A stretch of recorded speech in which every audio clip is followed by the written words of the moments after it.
are listening to or watching What's the Tea? My name is Lydia. My name's Andy. And basically, we are two former support workers catching up with each other and trying to navigate life over a beverage of some kind. I say a cuppa, but most of the time, Andy doesn't really have a cuppa in front of him. He just has water. Hold on. I now have a water bottle. That's I take everywhere I go, and the idea is that I try and it has like this little list of times of how much water I should have drunk by then. I have an Air Up. It's changed my life. And it blows my mind that it flavours water through smell rather than actually having anything to the water. I know, it's crazy science. Anyway, going back to our intro, even though we try and navigate life over a cuppa, we are no way an experts or anything like that. Just during our career as support workers, we sometimes have realised that we've given good advice. Which has shocked us both at the time. And so we have created a podcast all around that. So, yeah. So coming up, we're talking kind of the whole moving house. It's like particularly the whole thing about kind of moving into somewhere new, what it's like, and kind of things to do to kind of help yourself settle. But before we do that, Lydia, how's things? No, Andy, stop right there. How are you? Haven't you got some stories as to why this season of our podcast is a lot later than it should be? I guess there is an elephant in the room, isn't there? Along lines of this season was going to start probably end of January, start of February-ish. And now... Well, we've just the last episode was released in March, talking about New Year's resolutions. So I got a bit sick. You didn't just get a bit sick, Andy. We were concerned for you very much so. It's like one thing led to another, and there were pains involved in, actually breathing and stuff. And my wife came home and she's like, I'm gonna call 111. 111 kind of, as you think, talked to me, and they're like, we're gonna call you an ambulance.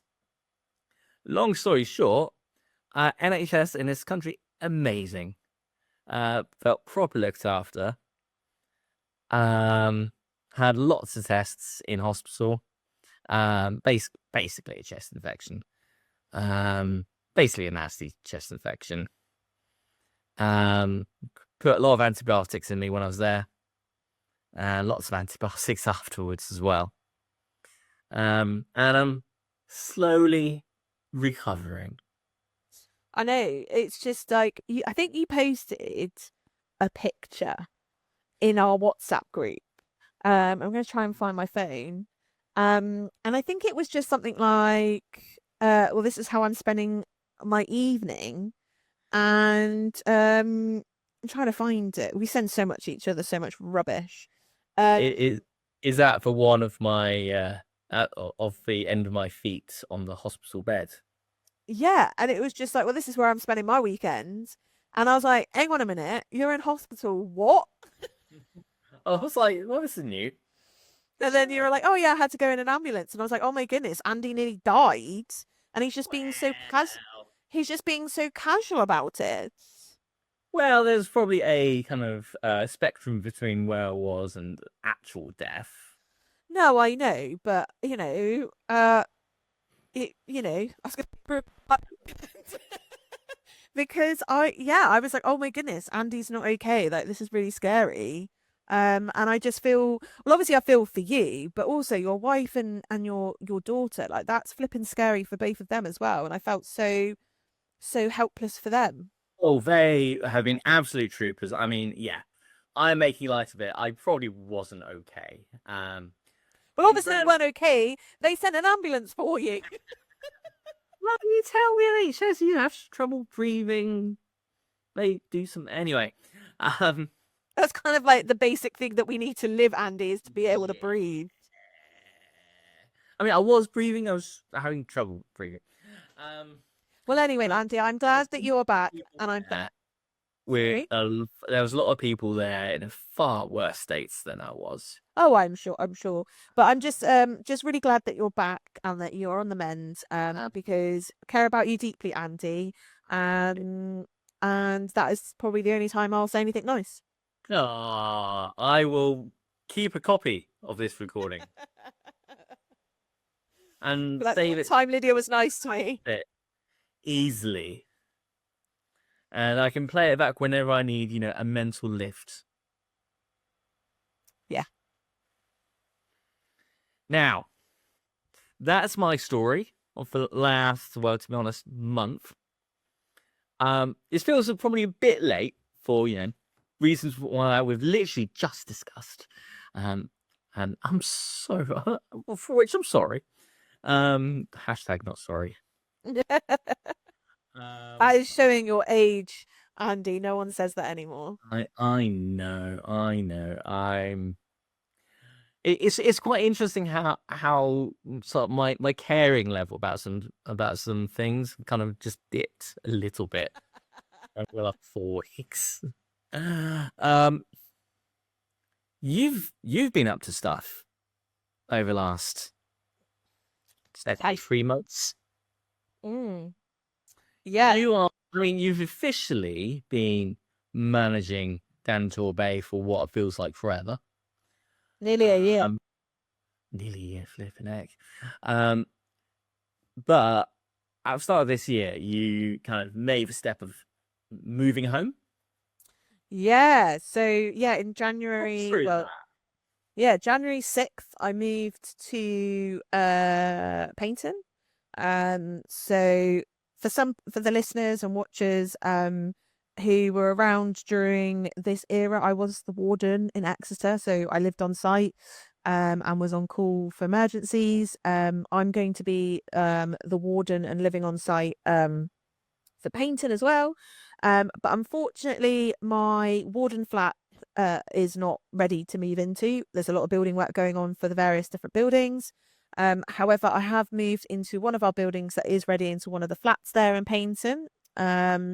It's called Cove House. So I'm temporarily living here until I have to move again, which is looking like September. So I'll be moving again. But yes, I have relocated area down to Paignton. And that was January the 6th. And boy, is moving stressful. Yeah. I mean, every time I've personally moved house, I've sworn not to ever do it ever, ever Yeah. again. So I'm not a fan of it. You seem to be, well, Oh, you're calling me.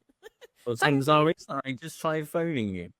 Um, where was I? You, on the other hand, seem to be becoming an expert in settling into new places. Yeah. I was just thinking then, like, yeah, since I was 18, I've moved to 4, 5. I've moved, I think this is my 8th move since I was 18. Like on my own. I've moved like once before that as a family.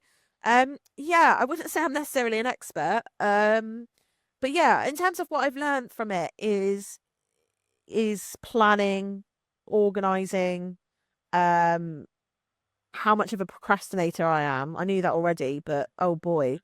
Um, yeah, I guess for me, I think um I think when you're moving into a new place, you need to know, I guess, like the size of it, like what rooms are you gonna have? So like I've moved to a lot of the smaller temporary accommodations. So I've gone from like a 2-bed flat to a studio flat. So it's a lot smaller. So I had to work out, okay, some things are going to need to go into storage. Where am I going to store these things? But I think it's true for, even just moving to another building, like you're not going to necessarily have the same rooms, or you're going to have more rooms. And so therefore you need to kind of work out what you're taking with you, what you're going to need to store or get rid of. And I was very blessed that when I moved to Exeter, nearly 7 years ago now, I was in a house share before, where it was furnished, and I was moving to an unfurnished property. And I was quite fortunate enough that a lot of my family around me at the time were having a lot of renovations, and they had a lot of furniture that they were getting rid of. So I got a lot of free stuff from my family that was quite worn, but it did the job. So there was a lot of furniture that I realised that actually, if I was to move it, it'd probably fall apart. So there was a lot of stuff that had to be dismantled and thrown out. So for me, I had to have some plans in place of, okay, on this date, we're going to do this. And then on this date, this is where my stuff's going into storage. And then this is the day that I'm moving. So then breaking it down into smaller tasks makes it more manageable. Okay. And packing is, I don't know, like it just feels like it goes on forever. I think unpacking is a lot easier than packing, in my opinion. And it was a great time for me to just have a real good declutter. Like, oh boy, like, do I keep stuff that I just was like, why have I kept this? Yeah. So I think I ended up doing like 5 or 6 trips to the charity shop. I was fortunate enough that work got a skip because they were throwing some stuff out. So it was working out like what needed to go in the skip and working out timeframes for all of that.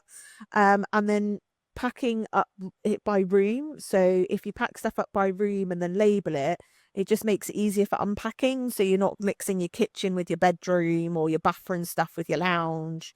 So it just organizing those things into boxes of what rooms they're going into or they're coming from. It just makes that a little bit easier, especially if you're getting removal people or like moving vans to people move your stuff, because then you can say, oh, this is going in this room here, this is going in here, and it just makes unpacking a lot easier.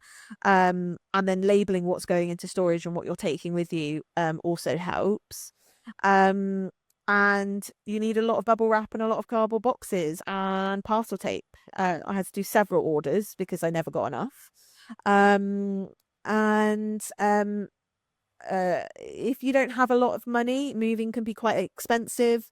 So if you probably have seen those like removal companies that, you know, massive vans, if you're doing a whole house, works out quite cheap doing it that way. However, if you're just moving a room or a small flat, it ends up being like thousands of pounds. And you're like, well, I don't have a lot of stuff. So I've used this company the first time I moved, and I've never been let down. Is I used Anyvan. Okay. So Anyvan is a site where they're kind of, how to explain it, they get all the information, take the payment, and then they have people, like, it's a bit like Uber, I suppose. So Uber's the company, and then you have individual drivers. It's kind of the same thing. So you list all your furniture, how much stuff you have of each, and then it will give you a quote on the day you're going to move. You pay it, and then a contractor will pick it up the day before. So then you get like a time slot. And it works out so much cheaper. So I think I was originally like quoted like something like 2.5 grand, and this ended up only costing me around £400 for 2 trips. So one for storage, one for moving, which is considerably a lot cheaper. And they do all the heavy lifting. So it's not like you're getting a van and you have to unload and load. They do that all themselves.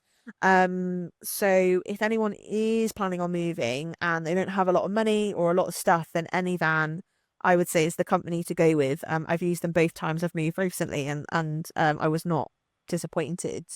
Yeah, there's something like a kind of directory of like the man and van Yeah, style companies, that's it. uh, Yeah, but a little bit more organized than just that, and they kind of match yeah, make you yeah, nicely. exactly. And the only thing with Anyvan is, if you have any more than what you've listed, they'll only take the stuff that's listed. So it's just making Okay. sure that when you book it, you know exactly how many boxes you're going to have. But what is good though is you can amend your order, I suppose, or your Okay. job. So if you book it in advance and then closer to the time you're like, oh, I've got far more boxes or less boxes, you can go into your booking and remove and add items, and either you get money back or you have to pay a little bit more. Yeah, so it's just being mindful that if you have more than what you've listed down, they'll only take the stuff that's listed down, because that's what they've been paid to do. And I had two different drivers, so one for the storage and one for moving, and all of them were very friendly, very helpful, were very careful of all my items, and I was not disappointed. Awesome. Yeah. Anything else in terms of advice? Unpacking, I would say again, don't do it all in one go. Do it little bit by little bit. So, for me, the kitchen was the priority because obviously you need to be able to cook, eat, make drinks, and then making the beds essentially is then the next Yeah. most important because you want somewhere nice to sleep. So I would say start with the priorities and then just do little bits by little bits over the coming days. Just because otherwise it can feel very overwhelming and just have a lot of stuff out and it can get quite depressing and not feel like home.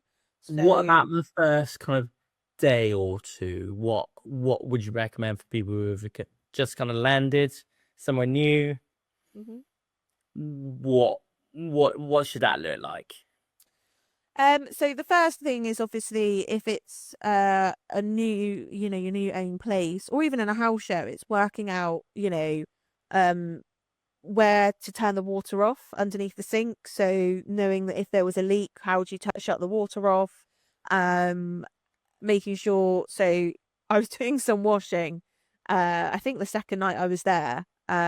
Because obviously, you take laundry with you. You're not going to like make sure you don't have any laundry when you leave. And it wasn't working, and it was a washer dryer. I was like, why is this not working? Oh my goodness, it's a fault 'cause it's a brand new building. And it took me forever. And then I realized the water to the washing machine underneath the sink was turned off. So I was like, I'm just going to pull this lever. And then it worked. So things like, knowing how to turn your cooker on, how to make sure the water is on between, the pipes to your washing machine. And then ha have a takeaway the first night. You're gonna be absolutely exhausted. Don't think about cooking. So, if you need to budget for it, budget for yourself just to get a takeaway on the first night because it is going to be exhausting. The last thing you want to do is slave and cook, slave over a hob and cook a meal and you might not have everything unpacked by the time you want to eat. And then I would say it's just coming up with a plan of being like, okay, I'm in this place now. Um, I've, also booked time off work if you're working because you're going to need it to unpack and being like, okay, I've got this much time off. What am I going to do each day? Right. I need to do this, this and this, or I need to get this, this and this. And having a plan just makes it feel less overwhelming and just adds a little bit of organization to a very chaotic situation that you're going to find yourself in. And I would say prioritize your unpacking as to what are you going to need first. You're going to need a nice comfy bed to sleep in because you're going to be absolutely knackered. You're going to need a good night's sleep. And the things that you need, so making the basic necessities such as drinks, food, and then also making a list of places that you need to notify change of address as well. Definitely make a list of that because obviously bills and documents are going to Sometimes that change just gets over. complicated, right? If you don't do it, and Yeah. all of a sudden they're sending you post to the wrong place. Yeah. And one thing that you need to do as well with Royal Mail is you can do a address direct thing. So you just say any post going from this address under this name to be directed to this address. And it just means that your post will get directed to your new home, especially obviously as things take time to move over to the new address. The other thing for prior to moving in is obviously sorting out all your utilities if you're paying utilities, if it's not included in your rent. So it's like shopping around and knowing the best kind of gas and electric provider, Wi-Fi provider, making sure that you register for the council tax, making sure you change your address on the electoral roll register, all of these things. So it's helpful for me, I found, and it's what other people I know has found helpful is making a list of things that you need to do maybe the day before you move or the week before you move. Then making a list of what you need to do after you've moved and then making a list of things to unpack. So it's just breaking that whole big task of moving into lots smaller tasks, which make it far more manageable. And I'll be very honest with you, I had a few emotional breakdowns because it just felt so overwhelming. You know, Well, it I is one of the big stress moments. Yeah, it is. Like, And it's like, yeah. I was fortunate enough that I've got people around me that were really helpful. But if you don't, have, as many people or anyone that you feel that you can rely on, Mm. I would say is getting a good moving company, making the lists, to break it all down is the way to go, Have a really. plan. Yeah, have a plan. And also just enjoy your new space. Make it a Nice. home, make it homely. For me, I lit a candle the first night I was here because it was just like it all smelled so new because it was a new build, and I was Mm. like, it smells of paint and all of that. So I was like, I'm lighting a candle. It doesn't Makes smell a of mark in the people, scent. yeah. It smells of, Yeah, yeah. building. And the other thing as Mm. well, is Last I'm a one. pet. One. Another thing, is I have a cat, and Yes. obviously moving house for an animal, is far more stressful for them than it is probably for you. So I moved the cat with me, and then when the movers had finished, Mm. I let her out of the carrier and just spent some time being with her, letting her explore, getting her time to adjust and settle. You can also get things like, for cats and dogs, you can get little plugins, which release kind of like hormones and things like that that help de-stress them. So I Mm. got myself a cat plugin, just to help her feel a bit more settled and calm, and just watching out for any signs of stress in them, and not be annoyed at them if they, had some accidents in the first Mm. kind of week or so, because a stressful time for them. And obviously, if you've got any concerns that you feel that there's something else going on, is consult a vet and get some Yeah. advice at your local vets. Awesome. And I think with that, I think we need to start talking all things weird news. That talks Florida man on a llama walk. Headlines strange and stories wild.